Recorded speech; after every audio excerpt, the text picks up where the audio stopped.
बस तो हमारे देश यूट्यूबर जो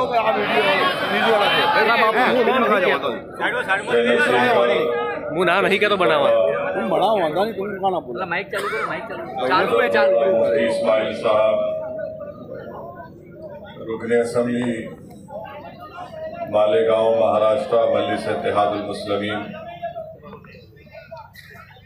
जनाब साबिर भाई साहब सदर गुजरात मजलिस इत्तेहादुल मुस्लिमीन हैदराबाद के रुकने असम्बली जनाब जाफर हुसैन मेराज साहब साबिक़ा रुकने असम्बली महाराष्ट्र जनाब वारिस पठान साहब मौजूद उलमाए किराम मशाइखीन उज़्ज़ाम मेरे अजीज़ दोस्तों और बुज़ुर्गों मेरे भाइयों नौजवान साथियों मैं आप तमाम का दिल की गहराइयों से शुक्रिया अदा करता हूँ कि आप तमाम ने अपना कीमती वक्त निकाल कर आज के इस मजलिस इत्तेहादुल मुस्लिमीन के जलसे में शिरकत की। मैं आपका शुक्रिया अदा करता हूँ और अल्लाह से दुआ करता हूँ कि अल्लाह सुब्हानहू व तआला आपके दिलों में जो अल्लाह ने अपने फजल से मजलिस इत्तेहादुल मुस्लिमीन के लिए जो मोहब्बत पैदा की, ये मोहब्बत अल्लाह सुब्हानहू व तआला इसको कायम और दायम रखे और इंशाअल्लाह ताला आपका यहाँ पर हज़ारों की तादाद में जमा होना, मुझे यकीन है कि वडगाम की सरजमीन पर एक नया सियासी इनकलाब लिखा जाएगा इंशाअल्लाह। मेरे अजीज दोस्तों और बुजुर्गों, आपने अभी मुफ्ती इस्माइल साहब से बसीरत अफरोज खिताब सुना, फिर साबिर भाई साहब ने अपने एहसासात को आपके सामने रखा और फिर वारिस पठान साहब ने गुजराती में और उर्दू में अपने जज्बात को आपके सामने रखा। मैं आपके पास सिर्फ इस बात का पैगाम देने आया हूँ कि ये हमारा वतन जिसको हम भारत कहते हैं, इस वतन अजीज को हमने, हमारे बुजुर्गों ने, हमारे असलाफ ने अपने खून और पसीने से और अपनी कुर्बानियों से इस मुल्क को आज़ाद करवाया और इस मुल्क की आज़ादी में जहाँ पर हमारे बुजुर्गों ने अपना सब कुछ कुर्बान किया, वहीं पर तारीख गवाह है कि हमारे बुजुर्गों ने माल्टा की जेलों में तकालीफ उठाई, अंग्रेज़ों के जुल्म का शिकार होना पड़ा, अपने घर बार को उनको छोड़ना पड़ा, तभी जाकर इस मुल्क को आज़ादी मिली। मेरे अजीज़ दोस्तों और बुजुर्गों, मुल्क आज़ाद होने के बाद संविधान बनाया गया और उस संविधान में इस बात की इजाज़त दी गई कि हमको न सिर्फ इज्जत दी जाएगी बल्कि हमको भारत के संविधान के तहत हमको अपने मज़हब पर, अपनी तहज़ीब पर चलने की मुकम्मल आज़ादी दी जाएगी। आज जहाँ पर हम हमारे मुल्क की आज़ादी का अमृत उत्सव मना रहे हैं, मगर मेरे अजीज दोस्तों और बुजुर्गों, मुझे कहना पड़ेगा कि अमृत उत्सव तो मना रहे हैं, मगर ये कौन सा अमृत आप देश में बांट रहे हैं कि जहां पर आप और हमसे कहा जा रहा है कि हमारी बेटियां, हमारी माएं, हमारे घर की हमारी बीवी, अगर वो अपने पसंद से हिजाब पहनना चाहती है तो हमसे कहा जा रहा है कि नहीं, हिजाब नहीं पहन सकते। अगर वो हिजाब पहनकर पढ़ना चाहती हैं तो हमारी बेटियों से कहा जा रहा है कि अगर तुमको पढ़ना है तो तुम हिजाब उतार कर पढ़ो, और हिजाब को जिहाद से जोड़ दिया गया। आप बताइए मेरे अजीज दोस्तों और बुजुर्गों, हिजाब पहनना भारत के संविधान के तहत जो आर्टिकल है 29 के तहत हमको इजाजत है कि अपने कल्चर पर चलें।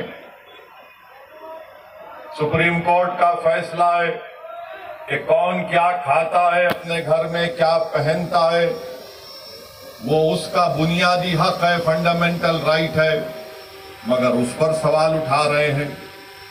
फिर बात हिजाब पर खत्म नहीं हुई, अब आ गई बात हलाल गोश्त पर भी बात आ गई कि नहीं, हलाल गोश्त नहीं खा सकते, बल्कि हलाल गोश्त से कह रहे हैं कि उस पर पाबंदी लगा दो। फिर वहां पर इक्तफा नहीं किया तो बात अब बढ़कर आ गई कि अगर मुसलमान अपनी काबिलियत और अपनी मेरिट के ऊपर नौकरी हासिल करता है तो उसका नाम दे दिए जॉब जिहाद का नाम दे दिए। अगर हम अपने पैसों से जमीन खरीद के घर बनाते हैं तो कहा जाता है ये लैंड जिहाद है।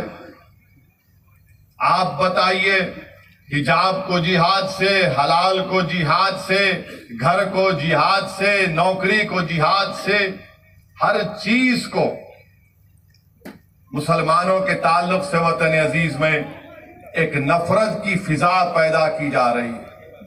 हमारे हिंदू भाइयों को यह पैगाम दिया जा रहा है कि इस देश को अगर खतरा है तो मुसलमानों से। मैं आपके दरमियान में खड़े होकर ये बात साफ और वाज़े अल्फाज में कह रहा हूं कि इस देश को अगर खतरा है तो गांधी के कातिलों से खतरा है। इस देश को अगर खतरा है तो नाथूराम गोडसे को अपना हीरो मानने वालों से, इन जालिमों से खतरा है। मगर इस पर बात नहीं होगी। गोडसे के भक्त आज ये नफरत की फिजा भारत में पैदा कर रहे हैं। आज आप देख रहे हैं कि जब मैंने हिजाब के मसले को उठाया तो उत्तर प्रदेश के विधानसभा के चुनाव चल रहे थे तो मुझ पर तनकीद की गई कि ओवैसी तुमने उत्तर प्रदेश में हिजाब के मसले को क्यों उठाया। मेरे अजीज दोस्तों और बुजुर्गों, मैं हुफ्फाज़ किराम के दरमियान में खड़े होकर लब कशाई कर रहा हूं। मैं उलमाए किराम के दरमियान में खड़े होकर बोलने की जुर्रत कर रहा हूं।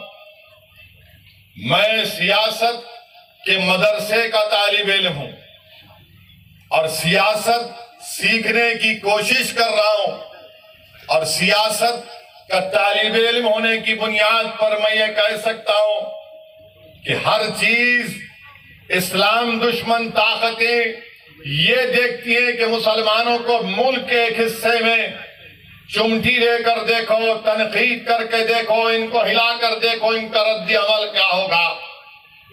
जब मैंने हिजाब के खिलाफ आवाज उठाई और कहा कि हिजाब हम पहनेंगे, हमारी बेटी, हिजाब हमारा बुनियादी हक है, अगर आज हिजाब पर खामोश हो जाओगे तो कल कहेंगे दाढ़ी बहुत लंबी है, कम कर लो।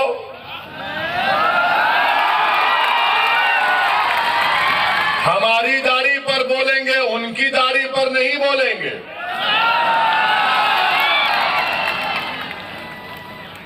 कल कहेंगे कि नहीं टोपी बड़ी ठीक नहीं है, टोपी उतार लो। तो ये कोशिश जो मुल्क में की जा रही है वो क्या है? तनकीद करने वालों करो मुझ पर तनकीद, मगर हिजाब को क्यों टारगेट किया जा रहा है क्योंकि मुसलमानों का कल्चर उनसे छीन लिया जाए, मुसलमानों की तहजीब को उनसे छीन लिया जाए। जब मुसलमानों को उनकी तहजीब और तमद्दुन से दूर कर दिया जाएगा तो मुसलमान क्या रहेगा? एक जिंदा लाश रहेगा। इसीलिए मैं आपसे कह रहा हूं कि आपको अपनी एक सियासी ताकत और अपनी आवाज को बनाना है। मैं आपको खुलकर कह रहा हूं, याद रखो मेरी इस बात को आप, कि हम हुकूमत को नहीं बदल सकते, मगर हम अपने वोट से हमारे दलित भाइयों को और हमारे सेकुलर रखने वाले हिंदू भाइयों को साथ लेकर अपनी पार्टी के नुमाइंदों को कामयाब करके गुजरात की विधानसभा भिजा सकते हैं, ताकि वो गुजरात की विधानसभा में खड़े होकर आपके इंसाफ का मुतालबा कर सके, आपकी आवाज बन सके, आपके तालीम के मसलों को उठा सके, आपके जिंदगी और मौत और हयात के फैसले जहां पर हो रहे वहां पर आपकी आवाज को रख सके। इसीलिए मैं आपसे अर्ज कर रहा हूं कि सियासी ताकत को पैदा करिए, सियासी नुमाइंदों को कामयाब करिए। तनकीद करने वाले तनकीद करते रहेंगे, मगर मैं दलाइल के साथ अपनी बात को हमेशा रखता आया हूं और आज भी रखने की कोशिश करूंगा। मेरे अजीज दोस्तों और बुजुर्गों, आज आप देख रहे हैं कि ज्ञानवापी मस्जिद का मसला उठा दिया गया। जब मैंने उस पर कहना शुरू किया तो फिर से उंगलियां उठाना शुरू कर दिए, तनकीद करना शुरू कर दिए कि आखिर तुम क्यों बोल रहे हो? तो फिर आप बोलो ना, जो मुझे खामोश रहने के लिए कह रहे आप क्यों नहीं बोलते? हिजाब के मसले में आपको बोलना चाहिए था, आप नहीं बोले। हलाल गोश्त का मसला आपको बोलना था, आप नहीं बोले। नौकरियां मिल रही है नौजवान मुसलमान को तो कहा गया जॉब जिहाद, आपको बोलना चाहिए था, आप नहीं बोले। अब मस्जिद का मसला आया तो हम जब दलाइल के साथ मस्जिद की बात करते तो कहते तुम क्यों बोल रहे हो? अरे याद रखो, मैं बोलूंगा, मैं इसलिए बोलता हूं, मैं इसलिए बोलता हूं क्योंकि मैं जिंदा हूं, मुर्दा नहीं हूं। मैं इसलिए बोलता हूं कि मेरे जमीर को मैंने अभी बेचा नहीं है, ना कभी बेचूंगा इंशाअल्लाह ताला। मैं इसलिए बोलता हूं कि मैं सिर्फ अल्लाह से डरता हूं, किसी मोदी से योगी से नहीं डरता हूं। मैं इसीलिए बोलता हूं क्योंकि भारत का संविधान जिसको बाबा साहिब अंबेडकर ने बनाया, मुझे फ्रीडम ऑफ एक्सप्रेशन की इजाजत है और मैं खुलकर अपनी बात को रखना चाहता हूं। हाँ, तुमको अगर मेरी बात पसंद नहीं आती है तो अपने कान में उंगलियां रख लो, मगर तुम मेरी जबान को बंद नहीं कर सकोगे। तो याद रखिए, अगर आज आप ये सोच कर आए कि हम इसका भाषण सुनेंगे तो मैं आपसे अपील कर रहा हूं कि मैं कोई खव्वाल नहीं हूं, कोई गाने वाला नहीं हूं कि आप मेरी आवाज को सुनकर वाह वाह हासिल करने में नहीं आया हूं। मैं इसलिए आया हूं और आता रहूंगा वडगाम को कि आप इस सरजमीन पर अपने एक सियासी लीडर को पैदा करिए, अपनी क़यादत को मजबूत करिए गुजरात में। मेरे अजीज दोस्तों और बुजुर्गों, मस्जिद का मसला आया, मस्जिद तो मेरी है ना, मस्जिद तो मेरी है। और ज्ञानवापी मस्जिद के बारे में टीवी चैनल पर बहुत शाम में 6 बजे, रात में 9 बजे बैठकर ये बहुत दर्ज देते हैं, ये हमको सिखाते हैं मस्जिद क्या है क्या नहीं है। मकसद क्या है कि बीजेपी को और तमाम इन पार्टियों को ये लोग बचाने का काम करते हैं। ज्ञानवापी मस्जिद क्या है? 1991 में हाई कोर्ट ने स्टे दे दिया, तो आप अक्टूबर 2021 में जाते हैं, वही मुतालबा करते हैं। लोअर कोर्ट फैसला देता, मैंने कहा उस फैसले की मैं मुखालिफत करता हूं। तो ये लोग डराते हैं मुझको, आप कैसे कोर्ट के खिलाफ बोल सकते हैं? बोल सकते हैं कोर्ट के खिलाफ, इज्जत से इख्तलाफ कर सकते हैं। भारत है, कोई नॉर्थ कोरिया का सरबरा यहां का प्रधानमंत्री नहीं है। हम बोले, टीवी चैनल वाले आकर हमसे पूछे, तुमने कहा कि 91 में पार्लियामेंट ने कानून बनाया जिसमें कहा गया कि 15 अगस्त 47 को जो मस्जिद और मंदिर थी वो वही मौक़िफ़ उसका रहेगा। अब आकर ये बोलते नहीं, सर्वे हुआ, वीडियोग्राफी हुई, तो आपको क्या तकलीफ है? हमको तकलीफ इस बात की है कि भारत के संविधान को कमजोर किया जा रहा है, सुप्रीम कोर्ट के फैसले को नजरअंदाज कर दिया जा रहा है। और अहमकों जो मुझसे सवाल कर रहे, वो 91 का सेक्शन 4 सब सेक्शन 2 पढ़ लो। सेक्शन 4 सब सेक्शन 2 साफ तौर से कहता है कि जो 15 अगस्त 47 को था वो ही रहेगा। मगर मेरे अजीज दोस्तों और बुजुर्गों, याद रखिए मेरी इस बात को, जब मैं 21 साल का था तो बाबरी मस्जिद को मुझसे छीन लिया गया। अब हम वही 19-20 साल के बच्चों की आंखों के सामने दोबारा मस्जिद को नहीं खोएंगे इंशाअल्लाह ताला। क्या आप तमाम लोग अहद लेते हैं कि हम कोई मस्जिद को नहीं खोएंगे? क्या आप अहद लेते हैं कि अब हम कोई मस्जिद को नहीं खोएंगे? अगर अहद लेते हैं तो हाथ उठा कर कहिए नारे तकबीर, नारे तकबीर। इनको पैगाम मिलना चाहिए, मस्जिद को अब हम नहीं खोएंगे। तुम्हारे दिल फरेब और हथकंडों से हम जान चुके तुम्हारे हथकंडों को। और अल्लाह के रसूल सल्लल्लाहु अलैहि वसल्लम का हदीस शरीफ है कि मोमिन वो है जो 2 बार एक सुराख से नहीं डसा जाता। अब हम दोबारा नहीं इनको डसने देंगे। मस्जिद है और रहेगी इंशाअल्लाह ताला सुबह क़यामत तक। ज्ञानवापी मस्जिद थी और जब तक अल्लाह दुनिया को कायम रखेगा मस्जिद रहेगी इंशाअल्लाह ताला। और हमारा काम यह है कि हम अपने मस्जिदों को आबाद रखें। हमारी भी जिम्मेदारी है कि रमजान हो गया तो मस्जिद के दरो दीवार तरसती है कि कहां गए वो लोग जो रमजान के 30 दिन अल्लाह के घर में आकर सर्वसजूद हो रहे थे। तो याद रखो, मस्जिदों की हिफाजत पहले हमको अपने महल्लों की मस्जिदों को आबाद रख के रखना है। अगर हम अपने महल्लों की, गांव की मस्जिद को आबाद रखेंगे तो ये शैतानी ताकतें जो ललचाई हुई नजरों से हमको अपनी तहजीब से महरूम करना चाहती है, इनको पैगाम मिल जाएगा कि अब दोबारा मुसलमान भारत का मस्जिद खोने को तैयार नहीं है। मेरे अजीज दोस्तों और बुजुर्गों, मगर आज ज्ञानवापी का मसला आया, हिजाब का मसला आया, तो क्या कांग्रेस पार्टी ने कुछ कहा? कोई कांग्रेस के लीडर ने कहा?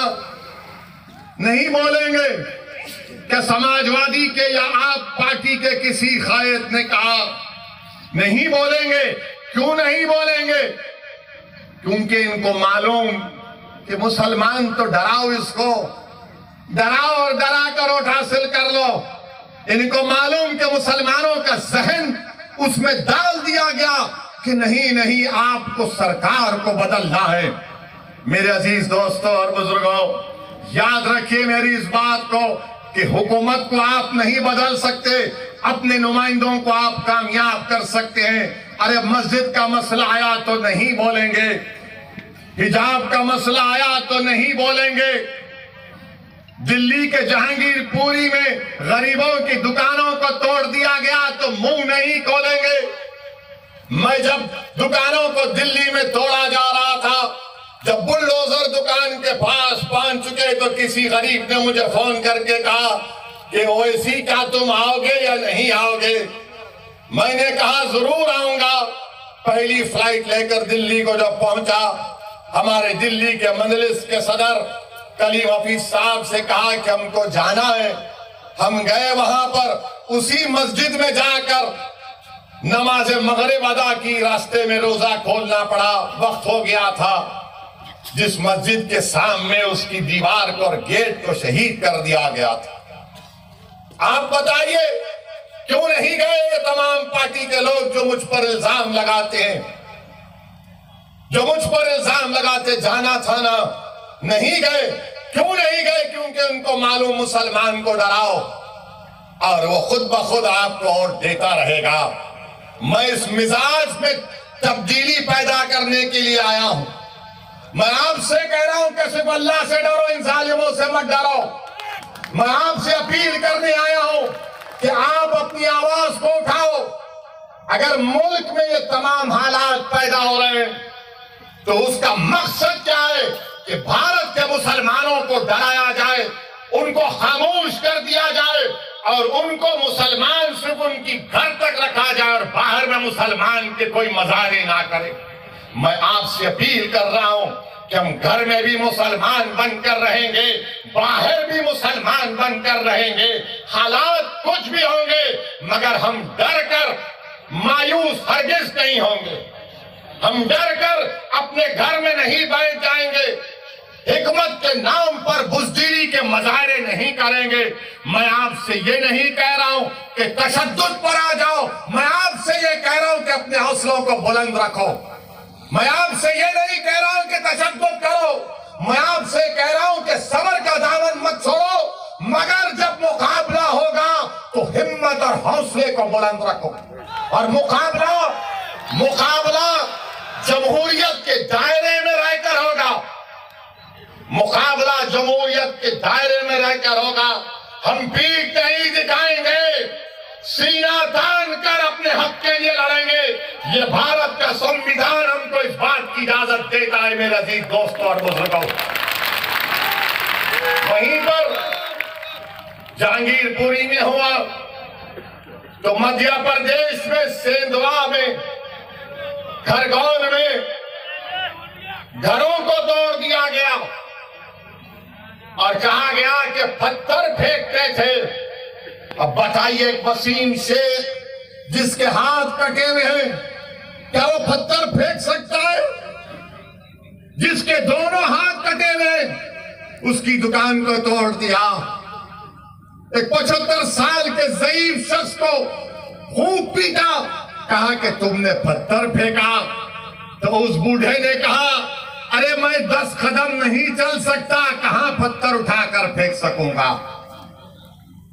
क्या कोई आवाज उठी कांग्रेस की तरफ से? मध्य प्रदेश में तो आपकी सरकार थी, गुजरात में खंबाट में, हिम्मतनगर में 10-10 साल पुराने गोडाउन थे, बीजेपी ने उन गोदामों को तोड़ दिया। कौन है ये लोग तोड़ने वाले? क्या गुजरात का मुख्यमंत्री, मध्य प्रदेश का मुख्यमंत्री, गुजरात हाईकोर्ट का चीफ जस्टिस है? क्या तुम कोर्ट के जज बन चुके कि तुम तय करोगे कि कौन किसका घर तोड़ेगा? अरे आज तुम गरीबों का घर तोड़ रहे हो, याद रखो अल्लाह देख रहा है, अल्लाह देख रहा है। फिरौन को भी अपनी ताकत पर गुरूर था, नमरूद को भी था, यजीद को भी था, मगर सबका इख्तिदार चला गया। अगर आज कोई इख्तिदार के नशे में चूर होकर कह रहा है कि घर तोड़ दूंगा, तुम कितने घर तोड़ोगे बताओ? तुम घर तो तोड़ सकते, मगर याद रखो इख्तिदार तुम्हारी हाथ से छीना जाएगा इंशाअल्लाह ताला। इख्तिदार किसी के पास नहीं रहता। बड़े बड़े लोग आकर चले गए। जब अलेक्जेंडर दुनिया से जा रहा था, जिसने आधी दुनिया को फतेह किया, तो उसने एक वसीयत की थी कि जब तुम मेरे जनाजे को लेकर जाओगे तो मेरे हाथ को खुले रखना। लोगों ने पूछा, अलेक्जेंडर द ग्रेट, इसमें क्या हिकमत है? तो उसने कहा कि जिसने आधी दुनिया को फतेह किया मैं पैगाम ये देना चाहता हूं कि मैं जब दुनिया छोड़ के जा रहा हूं तो मेरे हाथ खाली है, मेरे हाथ में कुछ भी नहीं। तो याद रखो जुल्म करने वालों, जुल्म को रोको। उस खरगोन में, बल्कि उत्तराखंड, खरगोन और उत्तराखंड में हमारी एक मां ने कहा, क्या कहा उस मां ने? मैं बार बार जब उसका वीडियो देखता हूं तो मेरे रोंगटे खड़े हो जाते। हमारी उस मां ने कहा कि मैं सब्र कर लूंगी, अल्लाह नहीं करेगा इंशाअल्लाह। उस मां ने कहा कि मैं सब्र कर लूंगी, अल्लाह नहीं करेगा। और मैं आपसे अपील कर रहा हूं कि अल्लाह पे तवक्कल करो, जिद्दोजहद करो मेरे भाई, मेरी मां और बहनें, जिद्दोजहद करो।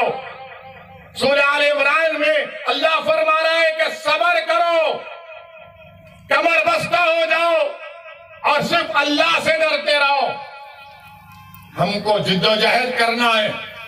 अगर आप समझेंगे नहीं कांग्रेस पार्टी है, ये कांग्रेस पार्टी है क्या? मुझे बताओ, आप है क्या कांग्रेस पार्टी? बताइए।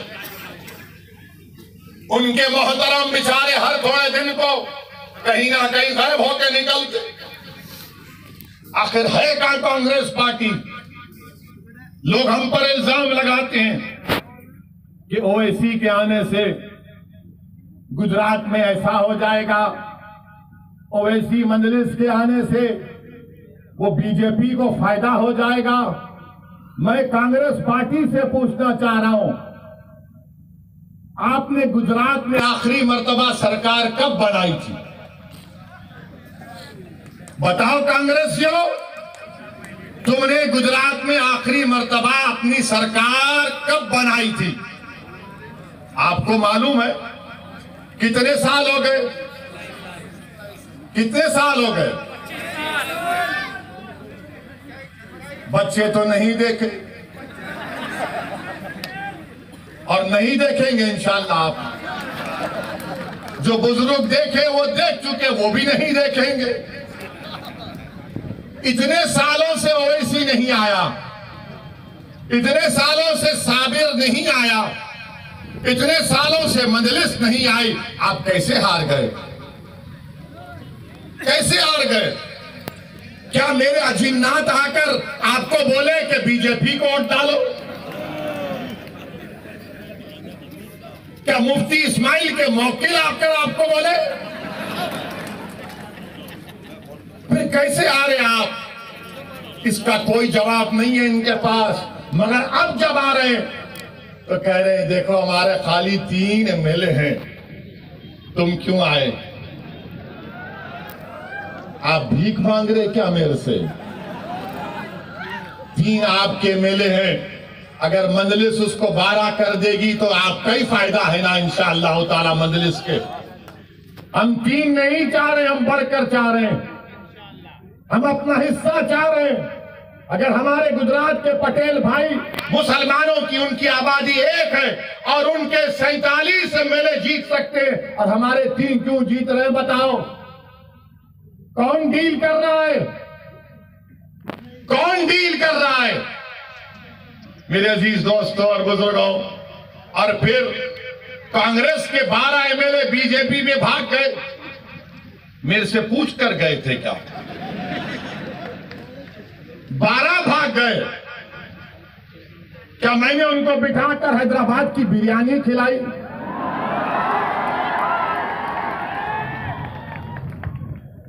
वो तो मेरी बिरयानी नहीं खाए, वो तो नरेंद्र मोदी का ढोकला खाकर चले गए बीजेपी में।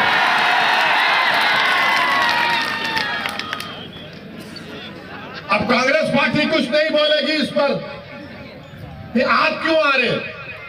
राहुल गांधी अमेठी में हार गए, मैं नहीं था। कैसे हार गए राहुल गांधी बताओ? फिर आप केरल को जाते हैं, केरला को, वहां पर जीतते। क्यों जीतते? क्योंकि 35% मुसलमान है। अमेठी में हार गए, मैं नहीं था, मजलिस नहीं थी। मगर बोलेंगे नहीं नहीं ओवैसी वहां से गुजरा था, मैं तो गया भी नहीं। आपके 12-13 एमएलए गुजरात से चले गए, क्या ये बात सच नहीं है कि वडगाम के कांग्रेस के जो साबिका एमएलए थे मनी भाई चले गए, टाटा कर गए? क्या आपके खाने की दुकान पर मनी भाई खाकर गए थे क्या कि भाई यहां पर अच्छा खाना मिलता है, मैं खा के जाऊंगा? मनी भाई चले गए। अच्छा, फिर एक और इनका एमएलए गया जिसका नाम है अश्विन कोटवाल। उसने पेपर में बयान दिया, मैं पढ़ा, जिसमें अश्विन कोतवाल ने कहा कि मैं कांग्रेस से जीतता जरूर था, मगर मैं अश्विन बोल रहा है कि मेरे दिल में नरेंद्र मोदी की मोहब्बत थी। क्या मोहब्बत है कांग्रेसियों की, जबान पे मुसलमान और दिल में मोदी की मोहब्बत है, और आकर हमसे कह रहे हैं कि आप इलेक्शन क्यों लड़ रहे हैं। मेरे अजीज दोस्तों और बुजुर्गों, महाराष्ट्र की असेंबली में मुफ्ती इस्माइल हमारे कायदे मुकन्निना है और धूलिया से फारूक शाह हैं। आप उठाकर असेंबली की कार्रवाई देख लीजिए। बिहार में मजलिस के 5 एमएलए बिहार की विधानसभा को हिला के रख देते हैं। सीमांचल के इंसाफ की बात होती है। ये 3 जो जीत के गए, कितने बार मुंह खोला तुमने, कितने बार तुमने हक और इंसाफ की बात की। भारत की पार्लियामेंट में 540 की लोकसभा है, सिर्फ 2 रुकने लोकसभा है मजलिस के मेयर इम्तियाज जलील साहब। अब जब दोनों में से कोई एक खड़ा हो जाता है 5-6 मिनट के लिए बोलने के लिए, तो बीजेपी के 300 एमपी खड़े हो जाते हैं, क्या बोलेगा सुनने के लिए। हम सिर्फ 5-6 मिनट बोलते, 5-6 मिनट, और सब खड़े हो जाते हैं। कौन नरेंद्र मोदी के सामने एनपीआर एनआरसी के कानून को फाड़ दिया? क्या कांग्रेसियों ने पढ़ा था? अमित शाह बैठे हुए, मैंने कहा यह कानून काला कानून है, मैं नहीं मानता, इसको फाड़ूंगा। आपने भी यहां पर वडगाम में एनपीआर एनआरसी के खिलाफ एहतजाज किया, मैं आपको सलाम करता हूं। अल्लाह आपकी उस कुर्बानी को कबूल करे। 250 लोग जेल को गए। दिल पर हाथ रखकर बोलो, क्या कांग्रेस ने कहा कि तुमको छोड़ना चाहिए जेल से? दिल पर हाथ रखकर कहो कि जब 250 लोग एनपीआर एनआरसी में वडगाम के उसमें जेल में गए तो क्या कांग्रेसी बोले? कब बोली कांग्रेस? जब पट्टीदारों के लोग जेल में थे तो कांग्रेस ने कहा छोड़ो और केस को वापिस लो, मगर जब वडगाम का मुसलमान जेल में था तो तुमको पट्टीदार की जबान और उनसे मोहब्बत और हमारे से मोहब्बत नहीं। ये फर्क है, याद रखो आप। यकीनन बीजेपी को हराना है। कौन कह रहा नहीं हराना है? हम ही तो लड़ रहे हैं बीजेपी के खिलाफ। पार्लियामेंट में हर चीज में मजलिस मुखालिफत करती है। ट्रिपल तलाक का कानून आया तो मजलिस ने मुखालिफत की। एनपीआर एनआरसी का कानून आया, मजलिस ने कानून की कॉपी को फाड़ा। यूएपीए का कानून आया, हमने मुखालिफत की, कांग्रेस ने तायीद की। क्या कांग्रेस ने अमित शाह के लाए हुए तरमीमी बिल की तायीद नहीं की? तायीद की, और आज आप हम पर उंगलियां उठाते हैं। मेरे अजीज दोस्तों और बुजुर्गों, मेरी जिंदगी का एक ही मकसद है कि मेरी जमात का पैगाम यही है कि आपके सियासी नुमाइंदे कामयाब होकर जिला परिषद हो, असेंबली हो, पार्लियामेंट हो, जाना चाहिए। आपकी आवाज सुननी चाहिए। अगर आप नहीं आवाज उठाएंगे और सिर्फ कहेंगे कि हम सिर्फ आंसू बहा देंगे, डर कर, याद रखिए आप जमहूरियत में हैं, लोकतंत्र में हैं। आपको अपना हक मिलना चाहिए, और हक कैसे मिलेगा? जब आप अपने वोट से अपनी पार्टी के नुमाइंदों को कामयाब करेंगे। मेरे अजीज दोस्तों और बुजुर्गों, यही मजलिस इत्तेहादुल मुस्लिमीन का पैगाम है। अब मुझे किसी ने पूछा कि ये ज्ञानवापी के नीचे क्या देखना चाह रहे, ताजमहल के नीचे क्या देखना चाह रहे, कुतुब मीनार के नीचे क्या देखना चाह रहे, तो सोशल मीडिया पर मैंने ये पढ़ा, मेरे को नहीं मालूम, वल्लाहु आलम।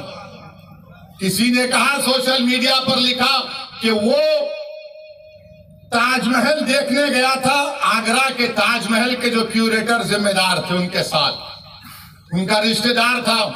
तो उस लड़के ने कहा, लिखता है कि मैं ताजमहल के नीचे जाना चाह रहा था तहखाने में। तो उसको डायरेक्टर ने कहा कि देखो सेल फोन की इजाजत नहीं है, सेल फोन रख दिए। फिर जब नीचे गए तो फिर चेक किया गया कि क्या सेल फोन है, नहीं था। फिर जब दरवाजा खोलने की बात आई तो कहा दरवाजा नहीं खोलेंगे, उस पे गवर्नमेंट ऑफ इंडिया का मोहर है। उनसे कहा गया कान लगाकर सुन लो। तो उस लड़के ने ताजमहल के तहखाने में जो कमरा है उसमें कान लगाकर सुना, और वो खुद सोशल मीडिया पे लिख रहा है कि उसने बड़ी खूबसूरत इंसान की आवाजें सुनी, उसने बड़ी खूबसूरत इंसान की आवाजें सुनी। और वो क्या कह रहे थे ताजमहल से कि चौकीदार को बोलो नौकरियां नहीं है नौजवानों के पास, चौकीदार को बोलो कि पेट्रोल को कीमतों को कम करें। आवाज, सुरीली आवाज आ रही थी कि चौकीदार से बोलो कि महंगाई बहुत बढ़ गई, कम करो। और फिर बाद में आवाज आई कि चौकीदार चोर भी है। ये मैं नहीं, वो तो लिखा है, मुझ पर केस नहीं बुक कर सकते आप, सोशल मीडिया में आया है। ताजमहल के तहखाने में क्या है? अमा यार, हमारे घर में चिराग नहीं जल रहा है गरीबों के, तुमको ताजमहल के तहखाने की फिक्र है, कुतुब मीनार की फिक्र है, तुमको हर चीज की फिक्र है, मगर भारत के गरीबों की फिक्र नहीं। देश के प्रधानमंत्री को अय्यूब पटेल की बेटी की तकलीफ को देखकर देश के प्रधानमंत्री भावुक हो जाते हैं, मगर खंभाट और हिम्मत नगर में उन गरीबों को जो धूप में आज अपनी जिंदगी गुजार रहे हैं, जिनके घरों को तोड़ दिया गया, देश के प्रधानमंत्री क्या आपके आंख में आंसू नहीं आएंगे? क्या आपके आंख में आंसू सिर्फ टीवी कैमरा को देखकर आएंगे? मेरे अजीज दोस्तों और बुजुर्गों, ये भारत की हकीकत है। कब तक है परमिशन? हाँ ठीक है, ठीक है, कोई बात नहीं है। हाँ नहीं नहीं, अरे 10 बजे खत्म करेंगे, क्योंकि अभी थोड़ा बाकी रखेंगे ना। मैं फिर आऊं ना, मत आऊं, फिर आना पड़ेगा ना मुझे। आप तमाम लोग हमारा साथ देंगे ना, आप तमाम लोग वडगाम से मजलिस को कामयाब करेंगे इंशाअल्लाह। जरा हाथ उठाकर बोल दीजिए। मेरे अजीज दोस्तों और बुजुर्गों, मैं आपसे सिर्फ इतना ही कह रहा हूं कि अपनी सियासी आवाज को बनाइए। मेरी जिंदगी का, आपकी जिंदगी का कोई भरोसा नहीं है। जब हम उत्तर प्रदेश में थे तो 6 गोलियां चलाई गई, अल्लाह का करम था बच गए। तो ये जालिम बोले नहीं, नीचे क्यों चलाए? तो मेरे प्यारे, कभी तुम अपने घर में खुद अपनी बीवी को बोलो कि बेगम मैं गाड़ी में बैठता हूं, जरा मेरे पैर के करीब मार के दिखाओ। एक पटाखा इनको फूटता है तो रात भर नींद नहीं आती। तो बहरहाल अजीज दोस्तों और बुजुर्गों, आपका तहे दिल से शुक्रिया कि आप तशरीफ लाए। मैं आपको सलाम करता हूं और आपसे वादा कर रहा हूं कि वडगाम को फिर से आऊंगा और आपके किसी एक दुकान में बैठकर खाना भी खाऊंगा। अस्सलाम वालेकुम व रहमतुल्लाहि व